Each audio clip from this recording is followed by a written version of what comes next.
Hello students, welcome to global online. This is Ankita Sood. Paper one के final revision के लिए आज हम क्विक रिवीजन सीरीज शुरू कर रहे हैं, जिसमें स्टूडेंट्स टीचिंग एप्टीट्यूड अगले 60 मिनट्स के अंदर हम पूरा रिवाइज करेंगे। इस सीरीज की सबसे खास बात यह है कि अगर अभी भी आपने कोई टॉपिक या कोई यूनिट नहीं पढ़ा है तो उसके सारे कॉन्सेप्ट्स आपके क्लियर भी हो जाएंगे। साथ ही स्टूडेंट्स आपको एक आइडिया भी मिल जाएगा कि कौन कौन से ऐसे टॉपिक्स हैं जो कि आपको ज़रूर एग्जाम के लिए पढ़कर जाने हैं। तो इसी के साथ फिर सीरीज को शुरू करते हैं। स्टूडेंट्स इस कम समय में पेपर वन की तैयारी करना बिल्कुल पॉसिबल है। बस आपको इसके लिए एक प्रॉपर गाइडेंस के साथ और एग्जामिनेशन के डिफिकल्टी लेवल के हिसाब से स्मार्ट प्रिपरेशन करनी होगी। और इन सभी चीजों का ध्यान रखते हुए पेपर वन का कंप्लीट कोर्स मैं लेकर आई हूँ, जहां पर डेली आपको 2 से 3 लाइव लेक्चर्स मिलेंगे, जिसके साथ आपका पूरा सिलेबस कवर हो जाएगा। साथ ही हम आपको यूनिट वाइज और टॉपिक वाइज रिकॉर्डेड सेशंस भी देते हैं, ताकि इस कम समय में जल्दी से आप सभी हर एक यूनिट को कवर कर सकें। 2 व्हाट्सएप नंबर्स आपको दे रही हूँ, आप इन पर कांटेक्ट करके इसकी पूरी जानकारी ले सकते हो। और इस कोर्स के साथ स्टूडेंट्स आप सभी को हमारे एक स्पेशल व्हाट्सएप ग्रुप में ऐड किया जाएगा, जिसमें हर क्लास के बाद आपको पीडीएफ नोट्स मिल जाएंगे, जिससे कि आपका नोट्स बनाने का और एमसीक्यूज नोट करने का समय भी बच जाएगा। एंड रिवीजन के लिए ये 5000 क्वेश्चंस है, जिसमें आपको यूनिट वाइज हर क्वेश्चन के आंसर के साथ एक्सप्लेनेशन भी मिलेगी। और इसमें से आपको पेपर वन में 50 में से लगभग 30+ क्वेश्चन जरूर एज इट इज देखने को मिलेंगे।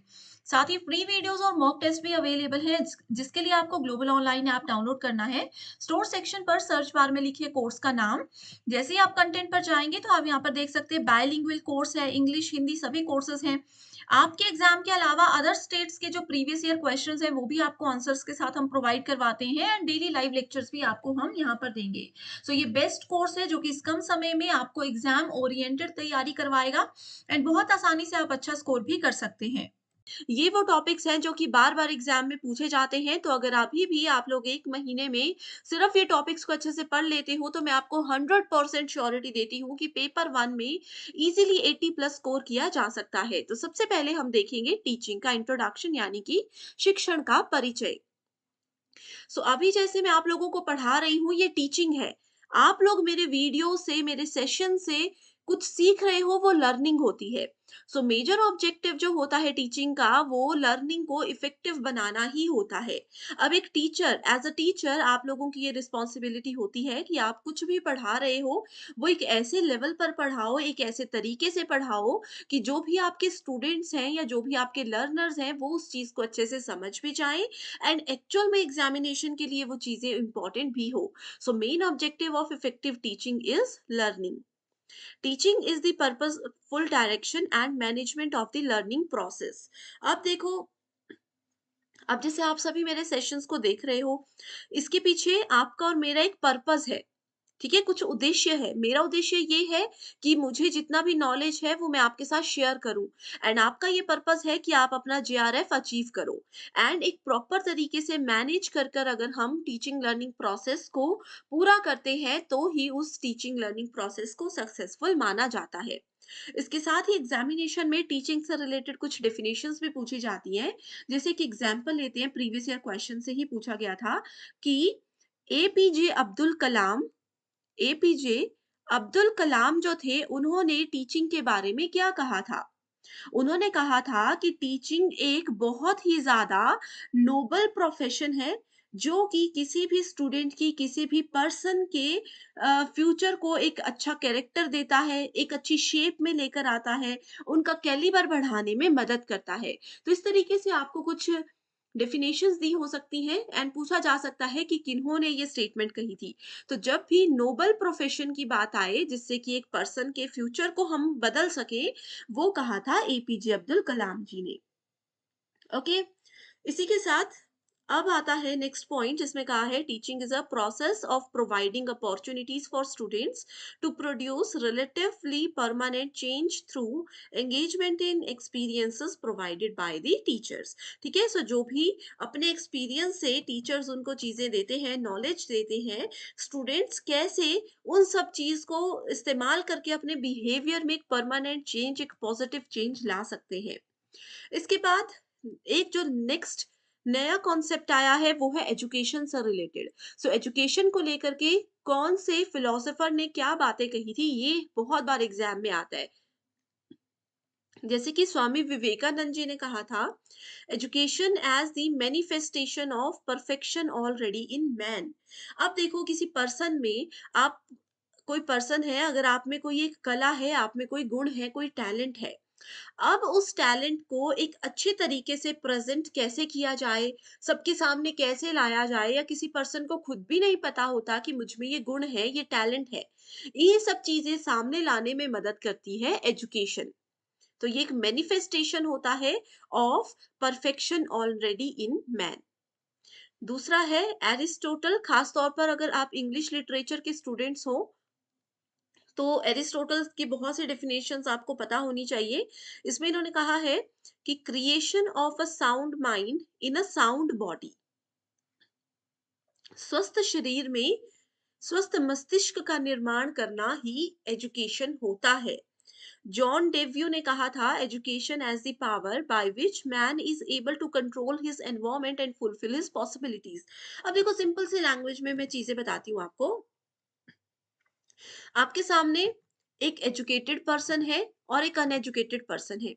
आप दोनों पर्सन को सेम टास्क दे रहे हो सकता है जो कम एजुकेटेड है या अनएजुकेटेड लोग हैं वो भी उस टास्क को पूरा कर लें, लेकिन उनका किसी चीज को प्रेजेंट करने का तरीका क्या हो सकता है, किसी चीज से डील करने का तरीका क्या हो सकता है, ये बहुत डिफरेंट होता है। तो इसीलिए एजुकेशन बहुत ज्यादा इंपॉर्टेंट भी है, एंड बहुत से फिलोसोफर्स ने एजुकेशन की अलग अलग डेफिनेशंस भी दी हुई हैं। स्वामी विवेकानंद की एक और डेफिनेशन ये भी है कि he defines education is the manifestation. ठीक है, ये जो मैंने आपको बताया ये बहुत बार एग्जाम में आया है कि manifestation of perfection already in man. Okay, इसी के साथ अब बात करते हैं तीसरे इंपॉर्टेंट टॉपिक की, जिसका नाम है major philosophies and approaches in education.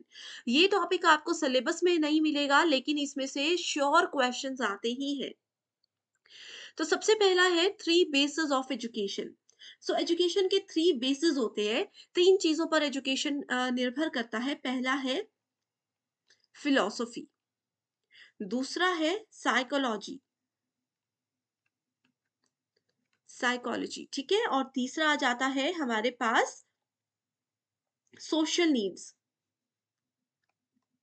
Social needs, ये तीन चीजों पर एजुकेशन निर्भर होती है। इसमें सबसे पहले फिलॉसफी हमें बताती है कि वाई। अगर एजुकेशन में किसी चीज का आपको आंसर नहीं मिल रहा, आपके दिमाग में क्वेश्चन है कि हम ये क्यों पढ़ रहे हैं, क्या इसका रीजन है, तो एजुकेशन के बेसिस में फिलोसफी आपको इसका आंसर जानने में मदद करती है।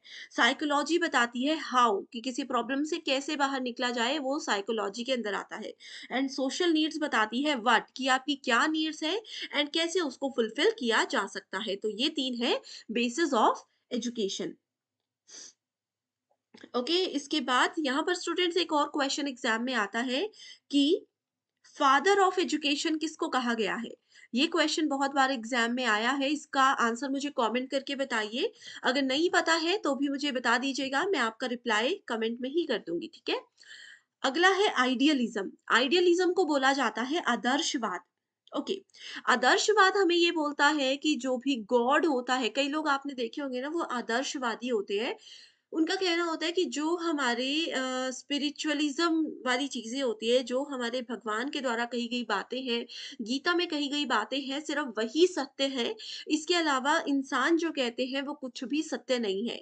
अब कई लोग ऐसा मानते हैं कि समय के साथ साथ हमें भी जीवन में परिवर्तन लाने चाहिए, लेकिन आइडियलिज्म ये कहता है कि जो चीजें स्पिरिचुअल होती हैं, जो चीजें गॉड से रिलेटेड होती हैं, उनमें कभी भी बदलाव नहीं लाए जा सकते। उनमें जो लिखा है उसी को हमेशा फॉलो किया जाना चाहिए। That is called idealism. इसकी एक बेसिक टर्म है, वो है माइंड एंड सेल्फ।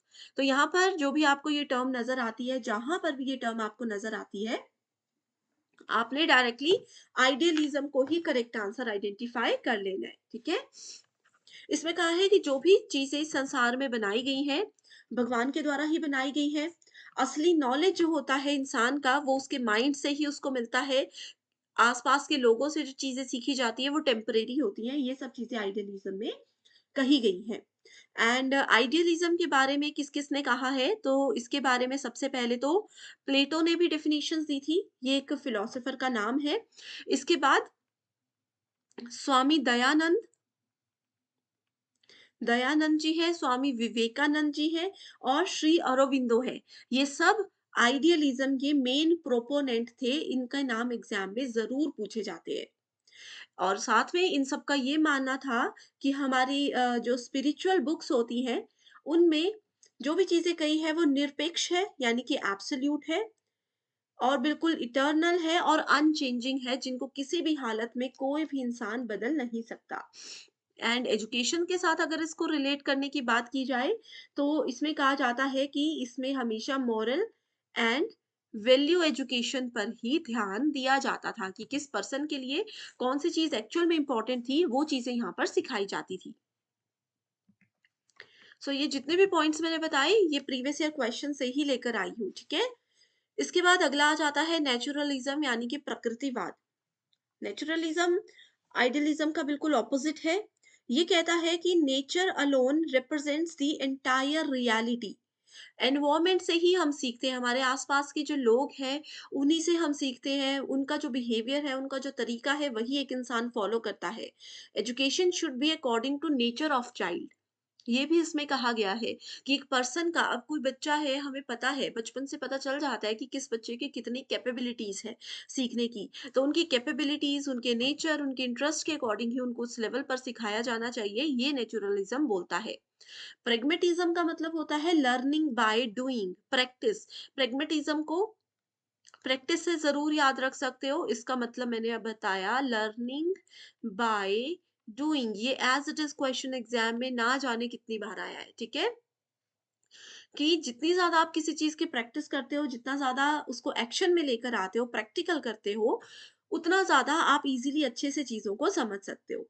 अब जैसे अगर आप डॉक्टर बनना चाहते हो, डॉक्टर छोड़ो, अब आप नेट सेट एग्जाम दे रहे हो, आप सभी असिस्टेंट प्रोफेसर बनना चाहते हो, ठीक है, टीचिंग फील्ड में जाना चाहते हो, तो आपको जितना मर्जी नॉलेज हो, चाहे जितने मर्जी अच्छे मार्क्स से आपने एग्जाम क्वालिफाई किया है, अगर आप लोग अपनी टीचिंग स्किल्स पर फोकस नहीं करोगे, अपनी टीचिंग को अच्छे से प्रैक्टिस नहीं करोगे, तो क्या वो सक्सेसफुल टीचर आप बन पाओगे? नहीं बन पाओगे। तो इसीलिए प्रेग्मेटिज्म बहुत ज्यादा इंपॉर्टेंट होता है। अगला है constructivism. Okay, so constructivism actively construct the knowledge. इसमें बोला है कि लर्नर जो होते हैं, स्टूडेंट जो होते हैं, वो एक्टिवली किसी चीज में पार्टिसिपेट करते हैं और खुद से नॉलेज लेकर आते हैं। अब छोटे बच्चे ही देख लो, उनको हर चीज हम सिखाते नहीं है, बहुत सी चीजें ऐसी होती है जो हमें सरप्राइज वो कर देते हैं कि ये इनको किसने सिखाया। तो कंस्ट्रक्टिविज्म वो लोग फॉलो करते हैं, ठीक है? अगर हम जीन पाइगेट की बात करें, उनका ये कहना है कि कंस्ट्रक्टिविज्म एक बहुत इंपॉर्टेंट पॉइंट होता है, जो पर्सन खुद से किसी चीज को कंस्ट्रक्ट करके चीजें समझता है, वो जिंदगी में कभी भी नहीं भूलता। अब जैसे मेरी ये एक आदत है कि कोई अगर पढ़ा रहा हो, मैं कभी उनसे नहीं समझ पाती, बेसिक्स क्लियर कर लूंगी, लेकिन याद मैं अपने रूल्स के हिसाब से करती हूँ, अपने ट्रिक्स के अकॉर्डिंग करती हूँ। तो वो कंस्ट्रक्टिविज्म है, एंड वो ट्रिक्स ऐसे होते हैं जो इंसान कभी भी नहीं भूलता। अगला है ह्यूमैनिज्म। ओके, ह्यूमैनिज्म बोलता है ह्यूमन लाइफ और उनके गोल्स जो होते हैं, उससे रिलेटेड यहाँ पर बात की जाती है।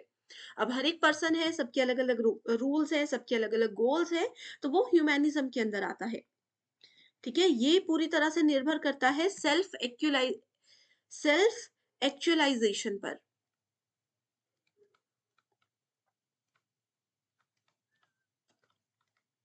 पूरी तरह से सेल्फ एक्चुअलाइजेशन पर ये निर्भर करता है। इसमें जैसे cooperation, mutual tolerance, social understanding, ये सारी चीजें आती है ह्यूमैनिज्म के अंदर। तो ये टर्म्स जो है एज इट इज एग्जाम में आ सकती है, नोट जरूर कीजिए। And students, already in topics पर डिटेल्ड वीडियो भी है, अगर वो अभी तक आपने नहीं देखी है, बस मुझे कमेंट करके बता दीजिए, ताकि मैं आपके साथ लिंक शेयर कर सकूं। एंड अगर आपको ये सेशन पसंद आ रहे हैं, तो भी एक बार जरूर मुझे बता दीजिएगा, एंड नेक्स्ट यूनिट कौन सी चाहते हो वो भी शेयर जरूर कीजिए। अगला है रैशनलिज्म, यानी कि तर्कवाद।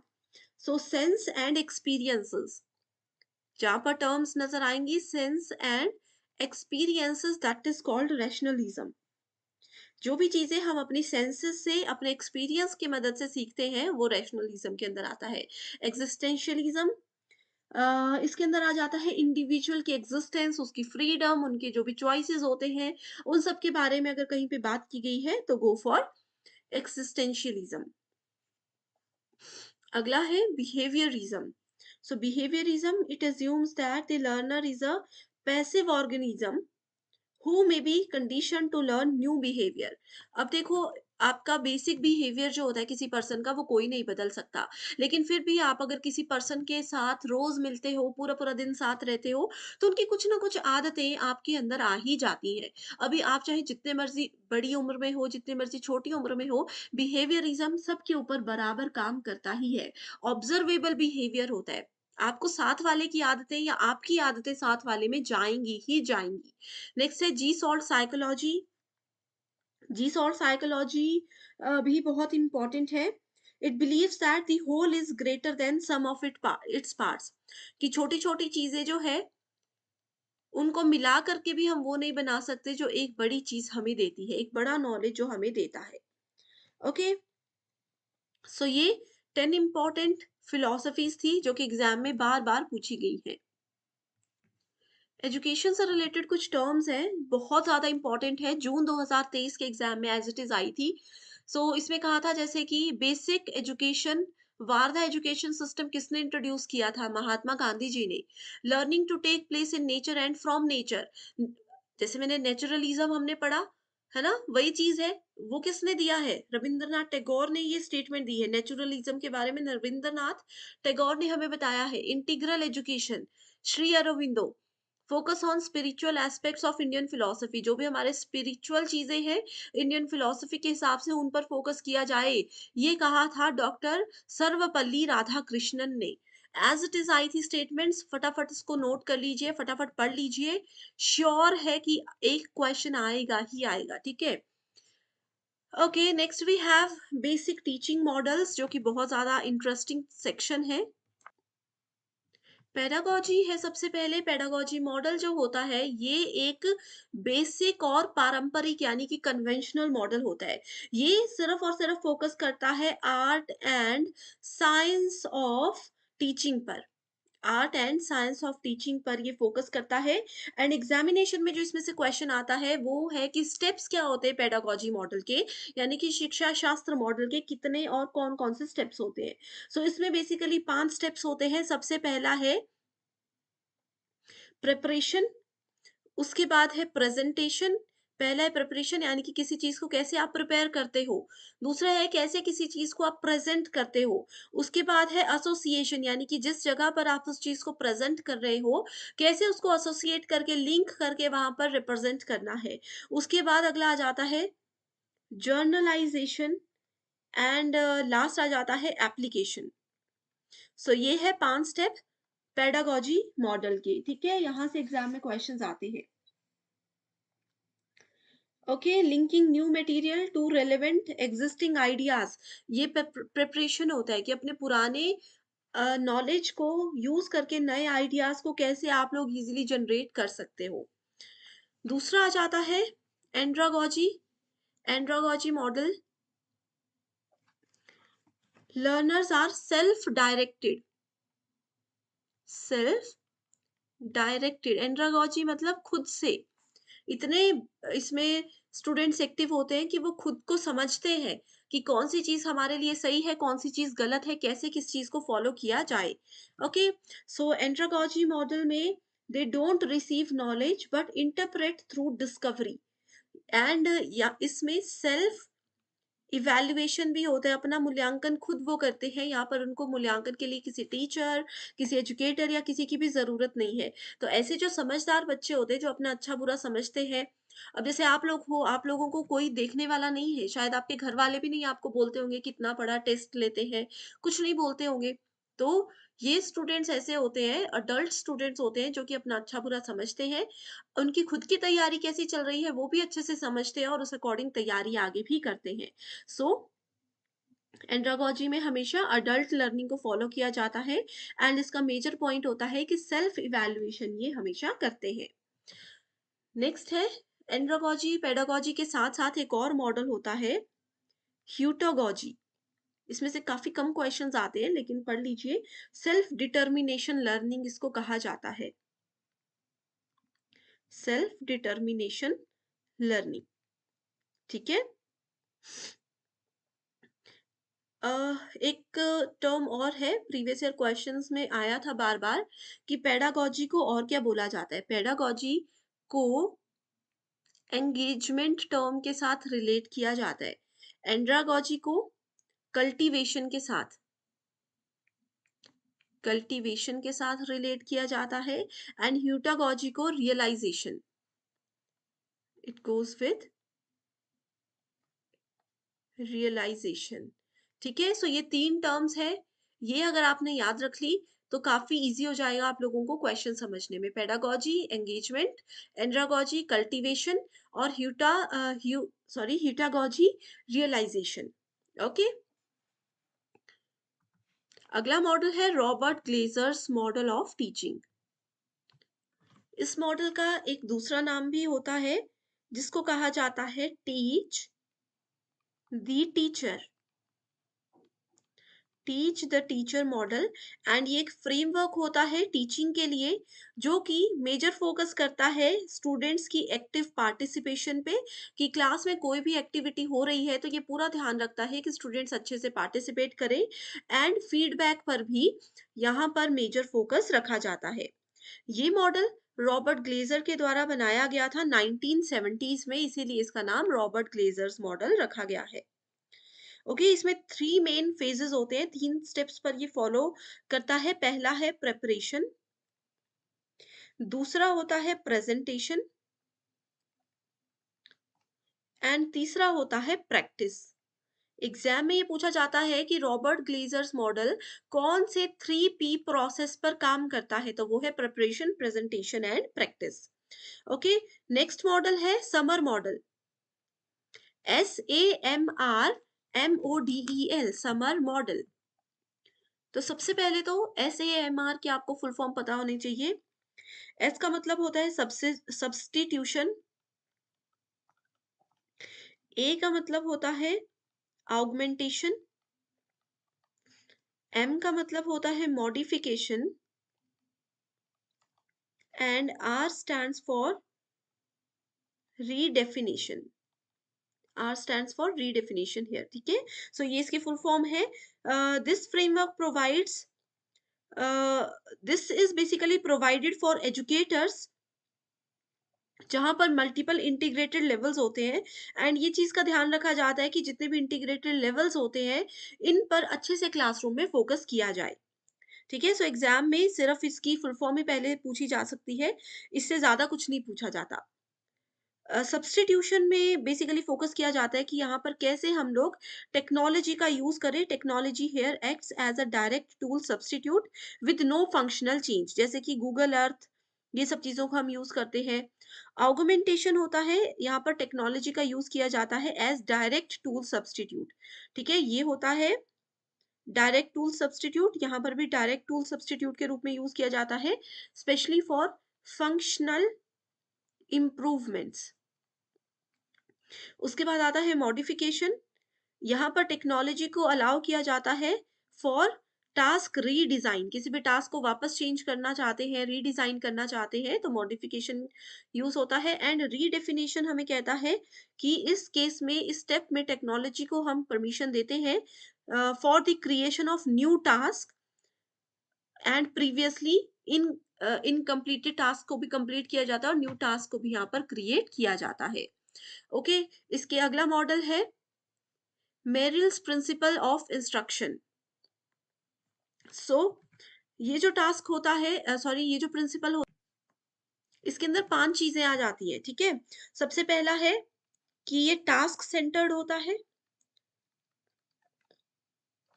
टास्क सेंटर्ड रहता है। इसके बाद इसमें एक्टिवेशन आता है, उसके बाद आ जाता है डेमोन्स्ट्रेशन,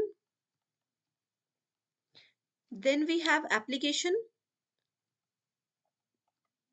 एंड इंटीग्रेशन।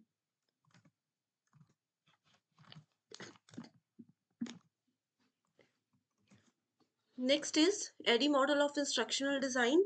सो यहाँ पर एडी की फुल फॉर्म होती है analyse, design, develop, implement and evaluate. तो यही इसकी फुल फॉर्म भी है एंड यही इसके स्टेप्स भी हैं। अगला आ जाता है हमारे पास 5E instructional model of e learning. So 5E model में आपको पता है कि 5 ई होते हैं, ठीक है? पहला ई स्टैंड्स फॉर एंगेज, दूसरा is explore, third is explain, fourth is elaborate and fifth is evaluate. तो इन मॉडल्स में आपको ज़्यादा कुछ याद रखने की ज़रूरत नहीं है, ये जो फुल फॉर्म्स और जितनी सी इन्फॉर्मेशन मैंने दी है, ये काफ़ी है। Okay, so pedagogy, andragogy already हम डिस्कस कर चुके हैं। नेक्स्ट है हमारे पास nature and characteristics of teaching. अब देखो डायरेक्ट डेफिनेशंस है, फटाफट से हम इसको डिस्कस करेंगे। सो पहला पॉइंट में कहा गया है teaching is an interactive process. अब मैं आप लोगों को पढ़ा रही हूँ, मैं आप लोगों को होमवर्क क्वेश्चंस भी दे रही हूँ, मान लीजिए हम क्लासरूम में बैठकर पढ़ रहे हैं, ऐसे में मैं आपसे बात करे जाऊं, बोले जाऊं, लेकिन आप लोग कुछ रिस्पॉन्स ही नहीं दे रहे हो, ना यस में ना नो में, कोई जवाब ही नहीं दे रहे हो, तो हमारी टीचिंग लर्निंग इंटरेक्टिव नहीं होगी, रिस्पॉन्सिव नहीं होगी। सो टीचिंग को यानी कि शिक्षण को अच्छा बनाने के लिए ये बहुत ज़्यादा ज़रूरी है कि टीचिंग लर्निंग प्रोसेस जो है वो इंटरेक्टिव होना चाहिए। दूसरा है it is a process of development and learning.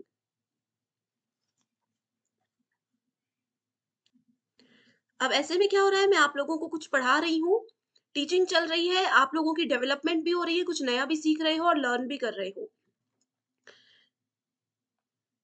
Next point is teaching causes a change in behaviour. अब मैं आपको कुछ पढ़ा रही हूँ, ऐसा नहीं है कि आप एकदम से ही एक क्लास के बाद ही बिहेवियर चेंज हो जाएगा, लेकिन अगर अगर अच्छी टीचिंग आपके साथ हो रही है, आप एक अच्छे लर्नर हो, अच्छे से चीज़ों को समझ रहे हो, तो आपके बिहेवियर में चेंज होना भी निश्चित है, एक पॉजिटिव चेंज की यहाँ पर बात हो रही है।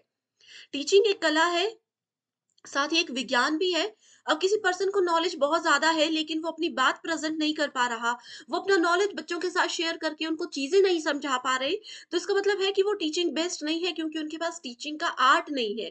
और साइंस इसमें ये कहता है कि किस लेवल के स्टूडेंट्स को आप क्या पढ़ा रहे हो, वो बहुत ज्यादा इंपॉर्टेंट है। अगर छोटे बच्चों को मैं इतनी फास्ट, इतनी ज्यादा जल्दी जल्दी कुछ चीजें पढ़ाऊं तो वो समझ पाएंगे? नहीं समझ पाएंगे।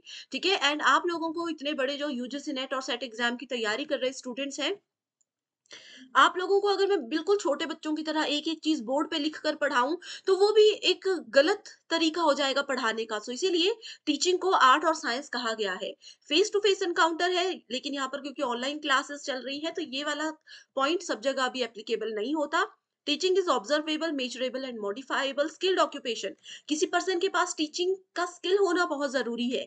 कैसे बात प्रेज़ेंट करनी है, कई लोगों को शौक भी होता है, नॉलेज भी होता है, टीचिंग स्किल्स भी होती है, लेकिन और भी बहुत सी चीजें हो जाती हैं, स्किल्ड ऑक्यूपेशन यानी कि और भी चीजें हो जाती है कि वो अपनी बात प्रेजेंट नहीं कर पाते, तो इसीलिए एक स्किल्ड पर्सन ही एक टीचर बन सकते हैं। Teaching is both a conscious and N unconscious process. Memory level से रिफ्लेक्टिव लेवल पर काम करता है, ये हम अभी आगे डिस्कस करेंगे डिटेल में। टीचिंग के साथ साथ कुछ चीजें और होती है, training, conditioning, instruction and indoctrination. ये टॉपिक में से पहले क्वेश्चंस आते थे, अभी नहीं आते, तो इसको आप इग्नोर कर सकते हो। सो लेवल होते हैं टीचिंग के 3, ठीक है? स्मृति स्तर का शिक्षण जिसको मेमोरी लेवल ऑफ टीचिंग बोला जाता है। दूसरा है बोध स्तर का शिक्षण जिसको कि अंडरस्टैंडिंग लेवल ऑफ टीचिंग कहा जाता है। और अगला है चिंतन जिसको कि रिफ्लेक्टिव लेवल ऑफ टीचिंग कहा जाता है। सो ये 3 लेवल्स बहुत इंपॉर्टेंट होते हैं। अब देखो, इस टेबल को याद रख लो, सारे क्वेश्चंस इजीली सॉल्व हो जाएंगे। सो मेमोरी लेवल सबसे लोवेस्ट लेवल होता है, सबसे छोटा लेवल होता है, जिससे छोटे बच्चों को रोट लर्निंग करवाई जाती है, रट्टा मार कर चीजें पढ़ाई जाती हैं। That is taken under memory level. तो ये हार्वर्ड के द्वारा प्रेजेंट किया गया था। रोट लर्निंग होती है, बच्चे को हम बोलेंगे ए फॉर एप्पल, तो वो रट्टा मारकर ए फॉर एप्पल याद रख लेंगे, उनको शायद पता भी नहीं होगा कि एप्पल होता क्या है, क्या उसका यूज है, तो वो थॉटलेस होती है। ओरल और रिटन टेस्ट इसमें लिए जाते हैं, लोअर क्लासेस में होते हैं, टीचर सेंटर्ड होते हैं, जो टीचर पढ़ाना चाहें, जैसे टीचर पढ़ाना चाहें, क्योंकि बच्चे को इस लेवल पर कुछ भी पता नहीं होता है। Next is understanding level of teacher teaching, ये मिडिल लेवल होता है टीचिंग का, जिसको कि मॉरिसन के द्वारा प्रेजेंट किया गया था। ये थॉटफुल होता है, mastery of subjects by developing understanding. ठीक है, यहाँ पर क्या था, जैसे बच्चे को एबीसीडी सिखाई गई फटाफट से, यहाँ पर बच्चों को एबीसीडी का मीनिंग बताया जाएगा कि ए फॉर एप्पल होता है, एप्पल एक फ्रूट होता है, इसको खाया जाता है। तो अंडरस्टैंडिंग लेवल में मेमोरी लेवल के नॉलेज को एक अपर लेवल पर ले जाकर चीजों को डिटेल में एक्सप्लेन किया जाता है। इसमें बच्चे थोड़ा बहुत चीजों को सोचना समझना शुरू कर देते हैं, लेकिन फिर भी ये टीचर सेंटर्ड ही होता है, क्योंकि इसमें बच्चे अपने आप से कुछ नहीं सीखते, जो टीचर करवाएंगे जो टीचर समझाएंगे वही रहता है। हाईएस्ट लेवल होता है reflective level. Reflective level Hunt के द्वारा बनाया गया था। इनके मेन प्रोपोनेंट हंट थे। Use of knowledge and research skills to solve real life problems. So अभी तक देखो, अंडरस्टैंडिंग लेवल और मेमोरी लेवल में आपने जो कुछ भी नॉलेज कलेक्ट किया, उस नॉलेज को कहाँ पर यूज करना है रियल लाइफ में, कैसे उसको इस्तेमाल करके कुछ नया बनाना है, कुछ नया सीखना है, वो आता है रिफ्लेक्टिव लेवल के अंदर। ओके, सो देखो स्टूडेंट्स, यही चीजें हैं। जैसे आप लोगों ने बचपन में कुछ चीजें पढ़ी है, ड्राइंग सीखी होगी, बचपन में ड्राइविंग सीखी, किसी ने कुछ साल पहले ड्राइविंग सीखी होगी। इमरजेंसी में कब वो चीजें कहाँ पर काम आ जाए वो हमें नहीं पता होता। तो रिफ्लेक्टिव लेवल हमें यही बोलता है कि जो भी हमारा नॉलेज है, जो भी हमारे दिमाग में हमने अंडरस्टैंडिंग और मेमोरी लेवल में सीखा है, उसको रियल लाइफ सिचुएशंस में प्रॉब्लम को सॉल्व करने के लिए यूज किया जाता है, और ये होता है सेंटर्ड, लर्नर सेंटर्ड। डेमोक्रेटिक होता है रोल, जो कि बहुत ही ज्यादा एक्टिव रोल रहता है स्टूडेंट्स का। ये देखो क्वेश्चन है, which of the following level of teaching lay stress on critical shifting of ideas at the highest cognitive level. So highest cognitive level क्या होता है? रिफ्लेक्टिव लेवल होता है। तो यहाँ पर करेक्ट आंसर क्या है? Option number 3। ऐसे क्वेश्चंस एग्जाम में आते हैं। Okay, so next model is very very important and very very interesting, that is Bloom's taxonomy. So Bloom's taxonomy के बिना कोई भी एग्जाम पूरा नहीं होता, ठीक है। सो ब्लूम्स टेक्सोनॉमी, देखो ब्लूम ने कहा था कि जो 3 लेवल्स है टीचिंग के, इससे कुछ काम नहीं चलेगा, हमें हमारी टीचिंग लर्निंग को बहुत सारे डोमेन्स में डिवाइड करना पड़ेगा। इसीलिए ब्लूम ने अपने हिसाब से अपनी टेक्सोनॉमी को 3 हिस्सों में वर्गीकृत किया था, 3 हिस्सों में बाँटा था। पहला है कॉग्निटिव डायमेंशन। यहाँ पर देखो ब्लूम ने सबसे पहले 2001 में कॉग्निटिव डोमेन दिया। कॉग्निटिव का मतलब होता है मेंटल एबिलिटीज। किसी की भी मेंटल पावर, मेंटल एबिलिटीज की अगर बात की जाए, that is always related to cognitive. So उनके हिसाब से उन्होंने सिर्फ एक ही डोमेन में इसको 6 हिस्सों में बांटा था। पहला ये कहा था कि सबसे छोटा लेवल रिमेम्बरिंग होता है। रिमेम्बरिंग का कीवर्ड है रिकॉल, ये मैं आपको आगे भी बताने वाली हूँ, ठीक है। ज्ञान, किसी चीज को कोई बच्चे सबसे पहले याद रखते हैं। अब आपने मेरे साथ बैठे हो, आप मुझे देख रहे हो ये कैसे पढ़ा रही है, कैसे पेन टैब और कैसे लैपटॉप को यूज कर रही है, तो आपने उन चीजों को याद रख लिया। उसके बाद आप उस लेवल पर, एक अपर लेवल पर उस चीज को अच्छे से समझने लग गए। फिर समझने के बाद आपने क्या किया, एक दिन उस चीज को खुद से अप्लाई किया, बिना मेरी इंफॉर्मेशन के, बिना मेरी हेल्प के उस चीज को अप्लाई किया। उसके बाद आपने एनालाइज किया कि इतना स्मूथली काम नहीं हो रहा, कहाँ पे आपने गलती की, कहाँ पर आपने गलत किया। उसके बाद आपने उसी एनालिसिस के बेस पे अपने आप को इवैल्यूएट किया, अपना मूल्यांकन किया कि जैसे मैम पढ़ा रही थी कि क्या हमने भी वैसा ही पढ़ाया? जैसे वो स्मूथली अपना लैपटॉप, अपना पेन टैब रन कर रहे थे, क्या हमने भी वैसा ही किया? तो इवैल्यूएटिंग के अंदर आता है, लास्ट में उन्होंने ये सभी पुराने नॉलेज को इस्तेमाल करके कुछ नया क्रिएट किया, that is called Bloom's taxonomy. So ये 6 फेजेस होते हैं। इसका सीक्वेंस याद रखना, एग्जाम में आपको ये ऐसे दिए होंगे, आपको अरेंज करना होगा। तो ब्लूम्स का कॉग्निटिव डोमेन ये था, लेकिन कुछ साल के बाद ब्लूम को लगा कि अभी कॉग्निटिव डोमेन को रिवाइज करने की जरूरत है, तो उन्होंने उसको रिवाइज भी कर दिया। आप इसको यहाँ पर एज इट इज पढ़ सकते हो। दूसरा डोमेन है ब्लूम का, वो है साइकोमोटर। इसमें पहला फेज है इमिटेशन, बेसिक लेवल की, कैसे आप किसी को देख देख के सीखते हो, फिर खुद से करने की कोशिश करते हो, उसमें आप थोड़े प्रोएक्टिव हो जाते हो।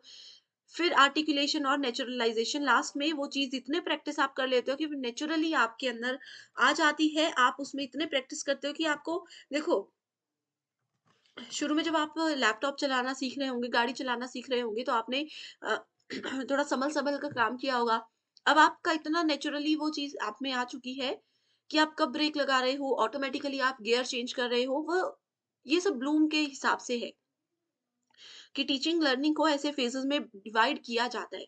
और तीसरा है अफेक्टिव डोमेन, रिसीविंग फिनोमिना, पहले हम किसी चीज को रिसीव करते हैं, ज्ञान को प्राप्त करते हैं, फिर रिस्पॉन्ड करते हैं कि ये इंफॉर्मेटिव है या नहीं, फिर उसकी वैल्यू जानते हैं, उसको ऑर्गेनाइज करते हैं, फिर उसको इंटरनलाइज करते हैं, यानी कि इसको अपनाते हैं। ये ऑलरेडी चीजें डिटेल में, बहुत ही ज्यादा डिटेल में हमने डिस्कस की है, लिंक आपको मिल जाएगा। बस कमेंट कर दीजिए कि मैम ब्लूम्स टेक्सोनॉमी का लिंक दे दो, मैं फटाफट से आपके साथ सारे लिंक्स शेयर कर दूंगी। हिंदी मीडियम स्टूडेंट्स के लिए भी सेम चीजें हैं। यहाँ पर पहला लेवल है ज्ञान, और ये सब देख सकते हो। कुछ कीवर्ड्स हैं, जैसे कि अगर हम रिमेंबरिंग की बात करें, रिमेंबरिंग में जहाँ पर आपको डिफाइन, आइडेंटिफाई, नेम, रिकॉल ये सारे कीवर्ड्स नज़र आए, मतलब कि रिमेंबरिंग कॉग्निटिव डोमेन में रिमेंबरिंग लेवल पर हम अभी बात कर रहे हैं। अगर आपको किसी एग्जाम्पल में कहा है कि एबीसी नाम की किसी लड़की ने अपना जो है आईडी और ये सब चीज़ें वेरीफाई करवाई, मतलब कि इवैल्यूएटिंग फेज़ की बात की जा रही है। तो हिंदी मीडियम में यहाँ पर देख सकते हो, बहुत इंपॉर्टेंट है ये चार्ट, इसको एज़ इट इज़ नोट ज़रूर कीजिए। देखो जो मैं कह रही थी ना, ब्लूम्स टेक्सोनॉमी की अरेंजमेंट पूछी जाती है, करेक्ट सीक्वेंस पूछा है, ये 2020 का क्वेश्चन है। ठीक है, सो देखो क्या आता है सबसे पहले, रिसीव करते हैं हम, फिर रिस्पॉन्ड करते हैं, फिर वैल्यू, फिर ऑर्गेनाइजेशन, फिर कैरेक्टराइजेशन। देखो क्या है correct answer.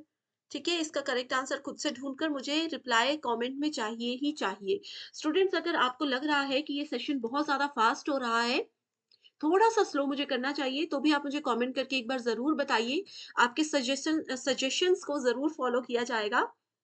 And next unit कौन सी चाहिए वो भी बता दीजिए। नेक्स्ट है हमारे पास गैगनीज टेक्सोनॉमी। गैगनीज एक एजुकेशनल साइकोलॉजिस्ट थे, जिन्होंने कहा कि सिर्फ 3 लेवल से काम नहीं चलेगा, हमें एजुकेशन को रिप्रेजेंट करने के लिए कम से कम 9 स्टेप्स को फॉलो करना चाहिए। तो वो 9 स्टेप्स एग्जाम में पूछे जाते हैं। पहला है gain the attention of the learners. एक अच्छा टीचर बनने के लिए, खासतौर पर छोटे बच्चों की अगर यहाँ पर बात की जा रही हो, एक अच्छा टीचर बनने के लिए आपको सबसे पहले अपने स्टूडेंट्स का ध्यान अपनी तरफ लाना है। Inform learners of the objective, कि आज हम कक्षा में क्या पढ़ने वाले हैं वो उनको बताओ। कल की क्लास में हमने क्या पढ़ा था वो पहले डिस्कस करेंगे थोड़ा सा, और आगे की क्लास में हम क्या पढ़ेंगे उस चीज को थोड़े से शॉर्ट में बताने का। ठीक है, फोर्थ स्टेप में कहा है कि प्रेजेंट द कंटेंट। अब यहाँ से आप अपनी क्लास को शुरू करो। लर्निंग गाइडेंस बताओ, स्टूडेंट्स को धीरे धीरे पढ़ाना शुरू करो। देखो कि उनको बेसिक इंट्रोडक्शन समझ आई है या नहीं, उसके बाद अगले लेवल पर जाओ। परफॉर्मेंस, उनको प्रैक्टिस, देखो कितनी वो चीज़ों को समझ पाए हैं, कितना नहीं समझ पाए हैं। उसके बाद फीडबैक भी उनको प्रोवाइड करो कि कहाँ पर कमी रह रही है, कहाँ पर वो चीज़ों को और अच्छे से समझ सकते हैं। उनकी परफॉर्मेंस को असेस करो and enhance retention and transfer to the job. Okay, so इस तरीके से 9 स्टेप्स में इस चीज़ को गैगने ने डिवाइड किया था। ओके, अब जैसे कि इतनी देर से हम टीचर सेंटर्ड और लर्नर सेंटर्ड मेथड की बात कर रहे हैं। जो भी स्टूडेंट्स हैं, अगर आप टीचिंग एप्टीट्यूड पढ़ रहे हो तो टीचर लर्नर सेंटर्ड आपको आना ही चाहिए। ठीक है, टीचर सेंटर्ड वो होते हैं जिसमें टीचर फोकस रखता है, टीचर क्या पढ़ाएंगे, कैसे पढ़ाएंगे, वो सब डिसाइड करते हैं। लर्नर सेंटर्ड में लर्नर पर फोकस रखा जाता है, लर्नर कौन से तरीके से पढ़ना चाहते हैं, कैसे पढ़ना चाहते हैं, वो सब चीजें आती है। और ये आती है mixed strategy. Teacher centre basically जो बहुत बड़े बड़े क्लासरूम्स होते हैं, जहाँ पर 100-200 बच्चे एक साथ हों, वहां पर लर्नर सेंटर्ड यूज किया जाता है। एंड ट्यूशंस वगैरह या स्मॉल क्लासरूम्स में इंडिविजुअल मेथड्स को यूज किया जाता है, एंड मीडियम साइज में स्मॉल ग्रुप मेथड्स को यूज किया जाता है। अब लेक्चर मेथड क्या होता है, टीम टीचिंग और टीवी वीडियो प्रेजेंटेशन, ये सब आते हैं टीचर सेंटर में। बस इसके नाम पढ़ लीजिए, याद रख लीजिए, रट्टा नहीं मारना है कि टेबल को रट लो। अब ग्रुप डिस्कशन, आपको पता है ग्रुप डिस्कशन 100 लोगों में हो सकता है, नहीं हो सकता। ग्रुप डिस्कशन में 5 6 7 लोगों की ही जरूरत होती है, तो मतलब स्मॉल ग्रुप होगा। सेमिनार में भी थोड़े लोग होते हैं। ठीक है, तो ऐसे होगा लेक्चर। अब 2 लोगों को आप पढ़ा रहे हो, वो लेक्चर नहीं होता, वो ट्यूशन की कैटेगरी में आ जाता है, ट्यूटोरियल्स की कैटेगरी में आ जाता है। ठीक है, 2 लोगों को पढ़ा रहे हो, वो ग्रुप डिस्कशन भी नहीं हो सकता, तो दिखती सी बात है कि लार्ज ग्रुप मेथड यानी कि टीचर सेंटर स्ट्रेटेजी ही होगी। ठीक है, तो इस तरीके से आप लोग, जैसे प्रोजेक्ट दिए जाते हैं, हर एक बच्चे को इंडिविजुअल प्रोजेक्ट दिए जाते हैं ना, तो दिखती सी बात है कि ये लर्नर सेंटर्ड ही होगा, बच्चा अपने अकॉर्डिंग करेगा। असाइनमेंट हर एक बच्चा अपनी खुद बनाता है, तो इसीलिए ये लर्नर सेंटर स्ट्रेटेजी है। तो अच्छे से एक एक पॉइंट को पढ़िए, वीडियो को पॉज करके देखिए, तभी आपको चीजें क्लियर हो जाएंगी। ओके, पुराना तरीका होता है, पारंपरिक तरीका होता है शिक्षण, उसको टीचर सेंटर कहते हैं। इसमें टीचर एक्टिव होते हैं, लेकिन बच्चे ऐसे हैं कि बस बैठे हैं, सुन रहे हैं, पढ़ रहे हैं, टीचर को कोई मतलब नहीं होते। टीचर आते हैं, क्लास में पढ़ाते हैं और चले जाते हैं। ना वो स्टूडेंट से पूछेंगे समझ आया नहीं, ना वो स्टूडेंट्स को पूछेंगे इंटरेस्ट है क्लास में या नहीं। फ्लेक्सिबिलिटी नहीं होती, स्टूडेंट्स में भी इतनी पावर नहीं होती कि वो बच्चों को पूछ सके। कोई ग्रुप एक्टिविटी नहीं है, एक टीचर है, क्लास में आ रहे हैं, पढ़ा रहे हैं और चले जा रहे हैं। पारंपरिक तरीका, वन वे कम्युनिकेशन, क्योंकि यहाँ पर सिर्फ टीचर बोलते हैं, स्टूडेंट्स नहीं।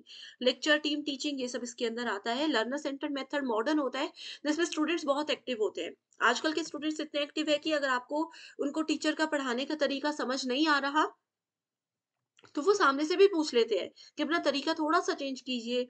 या टीचर्स भी उनको सामने से पूछते हैं कि कोई दिक्कत है मेरे पढ़ाने के तरीके में, मेरी स्पीड में, तो आप बता सकते हो। जैसे मैं आपसे पूछ रही हूँ कि अगर किसी स्टूडेंट को लग रहा है कि सेशन बहुत ज़्यादा फास्ट जा रहा है, वैसे तो ये रिविज़न सेशन है, इसकी स्पीड इतनी ही होनी चाहिए क्योंकि 60 मिनट्स में आपको रिविज़न करना है, एग्ज़ाम से पहले हेल्प रहेगी, तो इसीलिए ये चीज़ें बहुत इम्पोर्टेंट है। Learner centered teaching means, it means what? It means learners are given an opportunity to construct knowledge and teacher is a guide in the learning process. Learner centered में टीचर उनकी help नहीं करते, पूरा काम करके नहीं देते, सिर्फ गाइड कर सकते हैं। जैसे आप लोग अगर पीएचडी करने जाओगे, रिसर्च आपको खुद करनी है, सिर्फ आपके जो टीचर हैं वो आपको गाइड करेंगे, थोड़ा थोड़ा आपको बताएंगे कि कहाँ पर चीजों पर ध्यान देना है। ओके, सो यहाँ पर भी आप लोग देख सकते हो एक और क्वेश्चन है इसी के बेस पर, ये भी प्रीवियस ईयर क्वेश्चन है। Learner centred approach is not centred on teacher needs. Teacher की नीड्स के हिसाब से ये होता है, इसमें बोला नॉट सेंटर्ड, तो ये बिल्कुल सही है। The learner centred approach revolves around collaboratively determining the subject matter, बिल्कुल सही है, बिल्कुल बेसिक क्वेश्चन है। नेक्स्ट है ऑनलाइन एजुकेशनल पोर्टल्स, जिसमें सबसे पहले आता है स्वयं। तो स्वयं क्या है? स्वयं में नॉन गवर्नमेंटल ऑर्गेनाइजेशन है, डिजिटल प्रोग्राम है, प्रिंसिपल ऑफ एजुकेशन को फुलफिल करने के लिए ऑनलाइन प्लेटफॉर्म है, या किसी वेबसाइट का नेम है? तो क्या है स्वयं? मुझे कमेंट करके बताइए। ओके, स्वयं देखो एक ऑनलाइन प्लेटफॉर्म है जो कि स्टूडेंट्स के लिए फ्री एजुकेशनल प्रोग्राम्स देता है। बहुत से, देखो इसका टैगलाइन ही है शिक्षित भारत उन्नत भारत। ओके, सो स्वयं की फुल फॉर्म एग्जाम में पूछी जाती है, जो कि है study webs of active learning for young aspiring minds. ठीक है, तो ये है स्वयं का फुल फॉर्म। इसमें जितने भी स्टूडेंट्स हैं वो किसी भी कोर्स के लिए बिल्कुल फ्री में एनरोल हो सकते हैं। बेस्ट ऑनलाइन टीचिंग प्लेटफॉर्म के लिए इसको बनाया गया है। करंटली अगर यहाँ पर हम 2023 के शुरुआती दिनों की बात करें, तो यहाँ पर ना जाने कितने लाख बच्चे एनरोल ऑलरेडी हो चुके हैं। आप इंडियन हो, इंडिया से बाहर रहते हो, कहीं भी रहते हो, आप इसमें एनरोल हो सकते हो। स्वयं बेसिकली 4 क्वाड्रेंट्स पर काम करता है। पहला क्वाड्रेंट है वीडियो, इसमें आपको वीडियो लेक्चर्स मिल जाएँगे। दूसरे इसमें आपको कंटेंट मिल जाएगा, ई कंटेंट, जिसको आप बाद में चाहे तो प्रिंट भी करवा सकते हो। सेल्फ असेसमेंट यहाँ पर आपको मिल जाती है, यानी कि कोई भी टेस्ट अगर आप देते हो, तो आप उसके बाद उसमें असेसमेंट कर सकते हो, कितना स्कोर किया है, कहाँ पर गलती हुई है, एंड इसके बाद साथ ही ऑनलाइन डिस्कशन का सेक्शन भी यहाँ पर आपको दिया जाता है। तो ये है स्वयं। इसके बाद अगला टॉपिक है स्वयं प्रभा। स्वयं प्रभा को 19 अक्टूबर 2020 में लॉन्च किया गया था। ये डीटीएच डिश है, डिश आप लोगों के घर में होती है, टीवी सब लोग देखते हैं। ये टोटल 34 चैनल्स आपको प्रोवाइड करवाता है, direct to home channels. High quality educational programmes हैं जो कि 24/7 रन करते हैं। एग्जाम में ये पूछा जाता है कि कौन सा सैटेलाइट स्वयं प्रभा के लिए रिस्पॉन्सिबल है, तो जी सैट 15 यानी कि जियो स्टेशनरी सैटेलाइट 15 जो है इसके लिए रिस्पॉन्सिबल होता है। स्टूडेंट्स में यही कंफ्यूजन रहता है कि 32 चैनल्स हैं या 34, तो ओवरऑल 34 चैनल्स हैं। एंड स्टूडेंट्स, क्योंकि ये 2020 में लॉन्च किए गए हैं सारे पोर्टल्स, तभी से सिलेबस में भी ऐड किए गए हैं। अगर आप लोगों को इससे रिलेटेड करंट अफेयर्स चाहिए, लेटेस्ट डेटा जो है स्वयं प्रभा और स्वयं से रिलेटेड वो नहीं पता, तो मैं आपको बता दूंगी। स्वयं प्रभा की सबसे खास बात ये है कि इसमें अगर आप लोग चाहो तो मॉर्निंग में वो सेशंस देख लो, इवनिंग में देख लो, आफ्टरनून में देख लो, नाइट में देख लो। 34 डीटीएच चैनल्स है जिसमें वही चीजें रिपीट होती रहती है। आईआईटी के जो टीचर्स हैं उन्हीं की यहाँ पर रिकॉर्डेड सेशंस होते हैं। जैसे आज का एक सेशन है, वो हर 4-5 घंटे के बाद रिपीट होगा, ताकि स्टूडेंट अपने समय और सहूलियत के हिसाब से उसको फॉलो कर सके। चैनल के नाम अब तो नहीं पूछे जाते, लेकिन पहले पूछे जाते थे, अगर समय है तो पढ़ सकते हो। जैसे इसमें चैनल नंबर 1 है वागीज, चैनल नंबर 2 है संस्कृति, चैनल नंबर 3 है प्रबोध। ठीक है, किसके द्वारा इसको हैंडल किया गया है? जैसे ईएमआरसी जोधपुर, ऐसे जामिया मिलिया जो यूनिवर्सिटी है, वो कौन सा चैनल हैंडल करती है? वो करती है चैनल नंबर 5, जिसका नाम है प्रबंधन। एंड ये basically social science, management, library science, information and इससे रिलेटेड जो सब्जेक्ट्स हैं उसको यहाँ पर पढ़ाया जाता है। ठीक है, आईआईटी दिल्ली कौन से चैनल को हैंडल करती है? तो वो है चैनल नंबर 12 नेप्टेल, चैनल नंबर 14 नेप्टेल। यहाँ पर देख सकते हो इंजीनियरिंग से रिलेटेड कोर्सेज आईआईटी के द्वारा बताए जाते हैं। नेक्स्ट है यूजीसी मूक, ये भी एक स्वयं का ही वर्टिकल है। मूक की फुल फॉर्म है मैसिव ओपन ऑनलाइन कोर्सेज। ये भी आपको बेस्ट फ्री ऑनलाइन एजुकेशन देता है, बेस्ट फ्री कोर्सेज प्रोवाइड करवाता है, जिसमें अभी तक काफी सारे स्टूडेंट्स ऑलरेडी एनरोल हो चुके हैं। अब देखो, लर्नर्स की कुछ विशेषताएं होती हैं और कुछ कमियां भी होती है जो कि एग्जामिनेशन के लिए इंपॉर्टेंट है। लर्नर की कैरेक्टरिस्टिक्स है easily adjust to change, internal motivation. अब देखो, मैं आप लोगों को चाहे जितना मर्जी पढ़ा लूं, चाहे स्लो पढ़ा लूं, चाहे फास्ट पढ़ा लूं, लेकिन कोई स्टूडेंट अगर पढ़ना ही नहीं चाहते, उनको ऐसा है कि मुझे एक ही टीचर है मेरे फेवरेट, मैं उन्हीं से पढ़ना है, चाहे वो टीचर हफ्ते में एक ही बार क्लास लगा रहे हो, तो ऐसे में आप एक लर्नर नहीं हो, बेस्ट लर्नर नहीं हो। क्योंकि एक लर्नर वही होता है जो इजीली किसी बदलाव को एक्सेप्ट कर सके कि अगर एक टीचर आज नहीं है तो आप दूसरे से भी पढ़ सकते हो। इंटरनल मोटिवेशन होना ज़रूरी है। अगर स्टूडेंट खुद से ही इंटरेस्टेड नहीं है पढ़ने में, तो उसको कोई भी पढ़ा नहीं सकता। सोशियो कल्चरल बैकग्राउंड होना चाहिए, लर्निंग पावर देख लो, सिर्फ छोटे-छोटे से पॉइंट्स हैं, ज़्यादा इसमें कुछ भी नहीं है। फैक्टर्स कौन-कौन से जो कि टीचिंग को इफ़ेक्ट करते हैं? टीचर, लर्नर और एनवायरनमेंट। अब सिर्फ 3 पॉइंट्स ऐसे नहीं है। टीचर के एंड पे कौन-कौन सी चीज़ें ऐसी हैं जो कि उनके शिक्षण को प्रभावित करती हैं?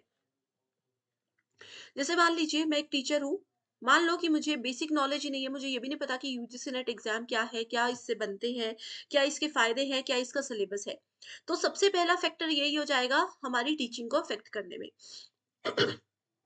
कि बच्चे मेरे पास आ गए, उनको पता है, अब मैं उनको बता ही नहीं पा रही हूँ, मुझे नॉलेज ही नहीं है, ना मुझे टॉपिक का नॉलेज है, ना मुझे सब्जेक्ट का नॉलेज है, ना मुझे सिलेबस का नॉलेज है। तो ये एक ऐसा फैक्टर हो गया, एक ऐसा कारक हो गया जो कि मेरे शिक्षण को प्रभावित कर सकता है। लर्नर के पॉइंट ऑफ व्यू से ये हो सकता है कि लर्नर इंटरेस्टेड ही नहीं है। कोई स्टूडेंट ऐसा है जो कि पायलट बनना चाहते थे, लेकिन उनके पेरेंट्स को शौक था कि हमारा बच्चा असिस्टेंट प्रोफेसर बने, और वो ज़बरदस्ती से एग्ज़ाम में आ गए। तो वो चाहे जितनी मर्ज़ी कोशिश कर ले, वो इतने इंटरेस्ट के साथ पढ़ ही नहीं पाएँगे, ईज़ीएस्ट चीज़ों को भी समझ नहीं पाएँगे।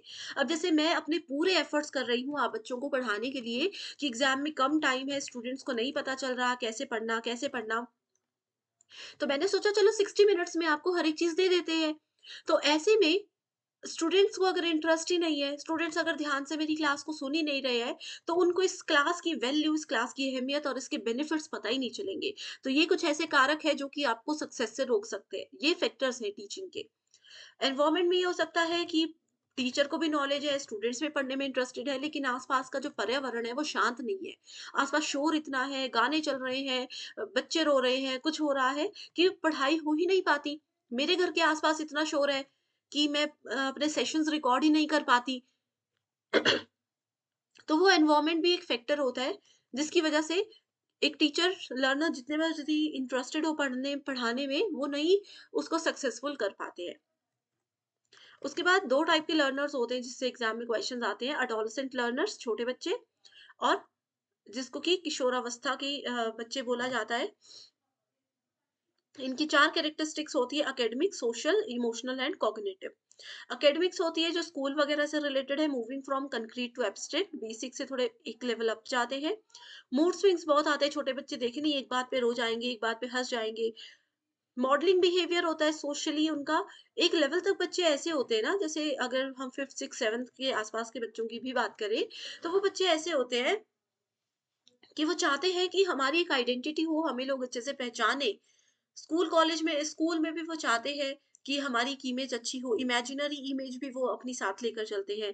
कॉम्प्लेक्सिटी की अंडरस्टैंडिंग उनमें होती है। एक एज, आपने बहुत बार अपने पेरेंट्स से भी सुना होगा कि एक एज होती है, उसमें अगर आप कुछ भी सीखना चाहो तो बहुत जल्दी से सीख सकते हो, तो वो कॉग्निटिव के अंदर आता है। हिंदी मीडियम यहाँ पर देख सकते हो, और किशोरावस्था की मुख्य विशेषताएं भी देख सकते हो। अगला है अडल्ट लर्नर्स, ये बहुत समझदार होते हैं, इनको अपने अच्छे बुरे, भला बुरा सब पता होता है। एकेडमिक, इमोशनल, सोशल, कॉग्निटिव 4 होती हैं। बड़ी चीज़ों को कैसे अचीव करना है, ये इन बच्चों को पता होता है। इनको ये पता है कि 1 मंथ में हम यूजीसी नेट एग्ज़ाम नहीं कर सकते। क्यों? क्योंकि अभी 1 ही महीने में तो सिलेबस भी पूरा नहीं होता। इनको ये पता है कि कम से कम 4 से 5 महीने हमें सिलेबस पूरा करने में लगेंगे, उसके बाद जाकर पेपर कहीं पर क्वालीफाई होगा। तो एकेडमिक्स में वो इतने स्ट्रॉन्ग होते हैं, उनको पता है कि बड़ी चीज़ को अचीव करने में समय लगता है और कैसे हमें उसको कंट्रोल में रखना है। इमोशनल होता है sense of control and self directed, prefer a learning community, आसपास अच्छे समझदार लोगों के साथ रहना पसंद करते हैं। अगर आपको लगता है कि आप जीवन में कुछ करना चाहते हो और आपके आसपास कोई बिगड़े हुए फ्रेंड्स आपके बन गए, तो आप धीरे धीरे उनसे बाहर निकलने लग जाओगे। ठीक है? Apply new knowledge and skills, जिससे कि वो नया कुछ भी कभी भी सीख सकते हैं। ओके। सो अडल्ट लर्नर्स की कुछ विशेषताएं भी होती हैं, जैसे कि वो लीडरशिप क्वालिटीज होती है, एक्सपीरियंस होता है, अपील, रिस्पेक्ट, नोबल स्टाइल्स इनमें रहते हैं। Next is factors affecting teaching related to, ये हमने ऑलरेडी पढ़ लिया। ठीक है, हमने टीचर लर्नर सपोर्ट मटेरियल होता है, जैसे मेरे को नॉलेज भी है, आप पढ़ना भी चाहते हो, लेकिन मेरे पास लैपटॉप ही नहीं है, मैं कैसे पढ़ाऊंगी? मेरे पास व्हाइट बोर्ड ब्लैक बोर्ड ही नहीं है, मैं कैसे पढ़ाऊंगी? इंस्टीट्यूशन जहाँ पर मैं जॉब करती हूँ, जहाँ पर मैं पढ़ाती हूँ, वो मुझे फैसिलिटीज ही नहीं दे रहे, तो वो चीजें भी प्रभाव डाल सकती हैं हमारी टीचिंग लर्निंग में। एनवायरमेंट हम डिस्कस कर चुके हैं, कॉम्पिटेंसी यानी कि क्षमता। अब जैसे कि आपके सेशन के लिए मैं लगातार बिना ब्रेक के 60 मिनट से बोल रही हूँ, ठीक है? तो ये क्षमता होना भी जरूरी है। एक अच्छी टीचिंग के लिए क्या-क्या चीज़ें ज़रूरी है? डायग्नोसिस, पहले तो देखो, डायग्नोज़ करना है, आपको समझना है, ठीक है? स्टूडेंट्स की क्या, आप किसी जगह पर जा रहे हो, आपके टीचर पहले दिन आपको नहीं पढ़ाते। वो क्या करते हैं, पहले दिन सिर्फ़ ध्यान रखेंगे, इंट्रोडक्शन लेंगे, इससे वो सिर्फ़ इंट्रोडक्शन लेकर आपका नाम जानकर कुछ बड़ी चीज़ अचीव नहीं करते। वो एक्चुअल में स्टूडेंट्स को पहले दिन ऑब्ज़र्व करते हैं कि किस लेवल के बच्चे हैं, कितनी इनमें अंडरस्टैंडिंग है, किस चीज़ में इनको इंटरेस्ट है, तो वो डायग्नोसिस होता है। डायग्नोज होने के बाद, पहले दिन डायग्नोसिस के बाद दूसरे दिन से फिर लेवल जो है टीचिंग का, उस अकॉर्डिंग टीचर डिसाइड करते हैं कि क्या पढ़ाना है, कैसे पढ़ाना है, कौन सी चीजें उनके लिए जरूरी है, कैसे कैसे गाइडेंस की उनको जरूरत है, ये सब चीजें फिर उसमें देखी जाती है। Then direction, a teacher offer directional plans, एक टीचर ही एक बच्चे को अच्छा डायरेक्शन प्रोवाइड करवा सकता है, एक अच्छे से गाइड कर सकते हैं। एंड फीडबैक बहुत इंपॉर्टेंट पार्ट है, कि कहीं पर भी टीचिंग लर्निंग हो या जनरल बातचीत की अगर हम यहाँ पर बात करें, तो फीडबैक बहुत जरूरी होता है। मेथड्स ऑफ टीचिंग में ऑलरेडी हमने डिस्कस कर लिया है, online offline methods, teacher centred, learner centre, देखो ऑनलाइन मेथड ऑफलाइन में आता है, लेक्चर मेथड, डिस्कशन मेथड, ये सब चीजें, ठीक है? ऑनलाइन में हमने स्वयं स्वयं प्रभा मूक देख लिया था। लेक्चर मेथड्स होते हैं डिस्कशन में, जहाँ पर बच्चों को इकट्ठे इकट्ठे बिठा करके कोई भी टॉपिक दे दिया जाता है डिस्कशन के लिए। डेमोन्स्ट्रेशन में उनको डेमो करके, प्रैक्टिकल करके चीजें बताई जाती है। क्वेश्चन आंसर मेथड में भी डिस्कशन की तरह ही होता है, क्वेश्चन आंसर्स पूछे जाते हैं। बस सेशन में डिफिकल्ट लेवल के क्वेश्चंस होते हैं, उनको कुछ एक टाइम लिमिट दी जाती है कि इसमें आपको आंसर्स देने हैं। ब्रेनस्टॉर्मिंग सेशन में भी एक टॉपिक ऐसा दिया जाएगा जिसके बारे में बच्चों को कुछ भी नॉलेज नहीं होता है, उनको कहा जाएगा कि खुद से नॉलेज गेन करने की कोशिश करो, खुद से इसके बारे में चीजें ढूंढने की कोशिश करो। और प्रोजेक्ट तो आपको पता ही है, स्कूल कॉलेज में बहुत से प्रोजेक्ट्स दिए जाते थे जो कि बच्चों को अपने एंड पर कंप्लीट करने होते थे। नेक्स्ट है ब्लेंडेड लर्निंग, जिसको मिश्रित शिक्षण कहा जाता है। क्लासरूम लर्निंग और ऑनलाइन लर्निंग दोनों को मिला करके इसमें साथ रखा जाता है। जैसे क्लासरूम में टीचर पढ़ा रहे हैं, लेकिन साथ में उन्होंने लैपटॉप या बड़ी स्क्रीन रखी है जिसमें वो डिजिटली भी आपको पढ़ा रहे हैं, ये होता है मिश्रित ब्लेंडेड लर्निंग। फ्लिप्ड लर्निंग होता है लेक्चर एंड होमवर्क एक्टिविटीज, ठीक है? लेक्चर आप लोगों को इस तरीके से दिया जाएगा, ट्रेडिशनल में क्या होता था, पहले लेक्चर दिए जाते थे और होमवर्क दिया जाता था। उसके बाद फ्लिप्ड लर्निंग में लेक्चर आप लोगों को लैपटॉप कंप्यूटर्स की मदद से पढ़ाए जा रहे हैं, और क्लासरूम एक्टिविटीज के लिए आपको स्कूल में बुलाया जा रहा है, ये होता है फ्लिप्ड, यानी कि उसको उल्टा कर दिया, फ्लिप कर दिया।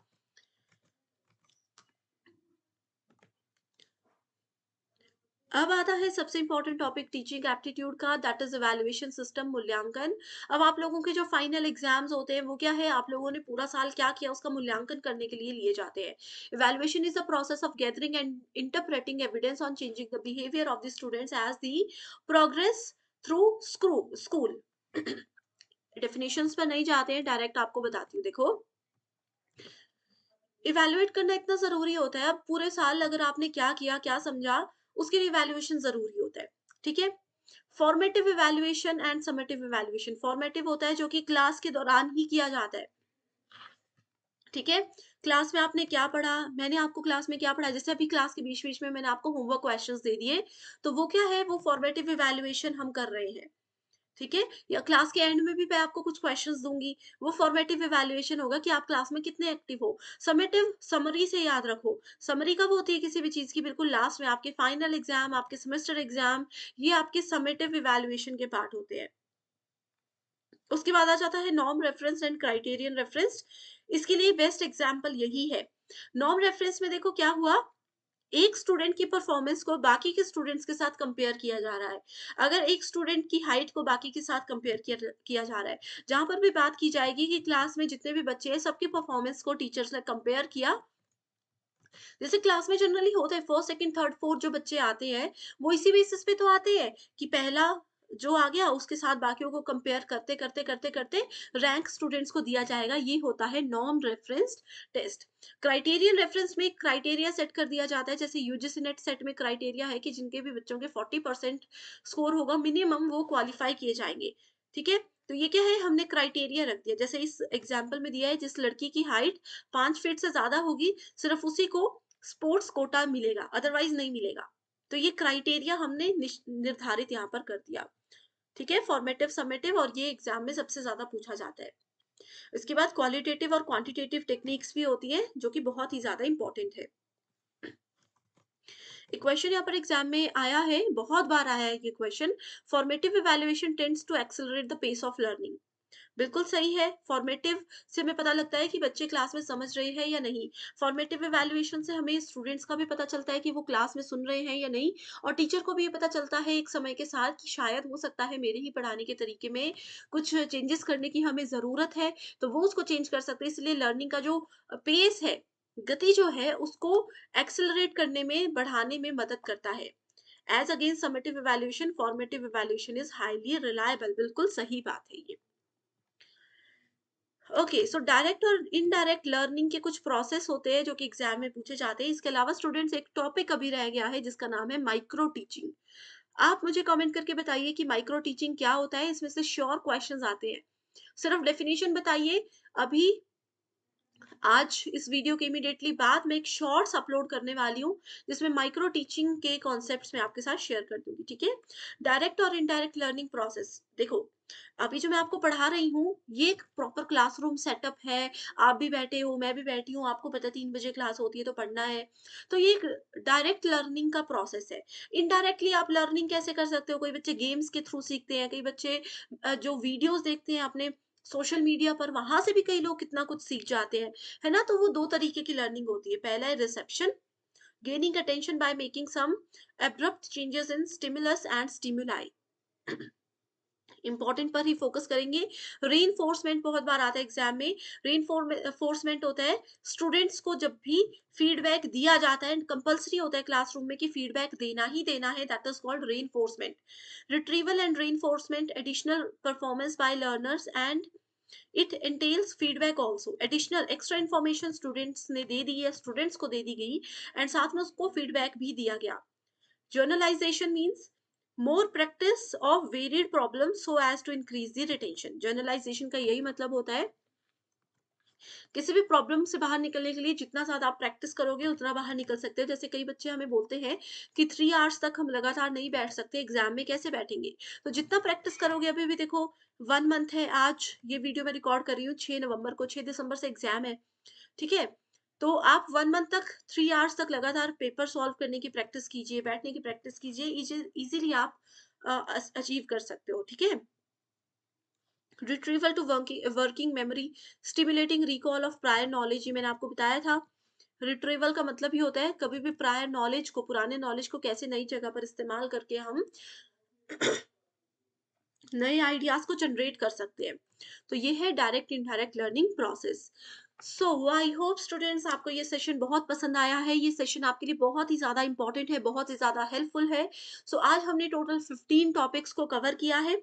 ये 15 टॉपिक्स में भी अगर आपको अभी भी कोई डाउट रह गया है, या आपको लगता है कि रिवीजन से पहले आपको और कहीं डीप में जाने की जरूरत है, सिर्फ टॉपिक का नाम कमेंट कर दीजिए। उस पर डिटेल्ड वीडियो जो है उसका लिंक मैं सेपरेटली आपको दे दूंगी। एंड अगर ये वीडियो पसंद आई है तो प्लीज कमेंट करके मुझे मोटिवेट करने के लिए ही एक बार रिप्लाई जरूर कीजिएगा। एंड नेक्स्ट यूनिट कौन सी चाहिए वो भी बताइए, एंड वीडियो को लाइक जरूर करके 10 में से आप मुझे कितना स्कोर करोगे, जैसे हमने इवैल्यूएशन की बात की वैसे ही 10 में से आप मुझे कितना इवैल्यूएट करोगे, ये भी मुझे जरूर बताना। So thank you so much for watching this video and I wish you all the very best.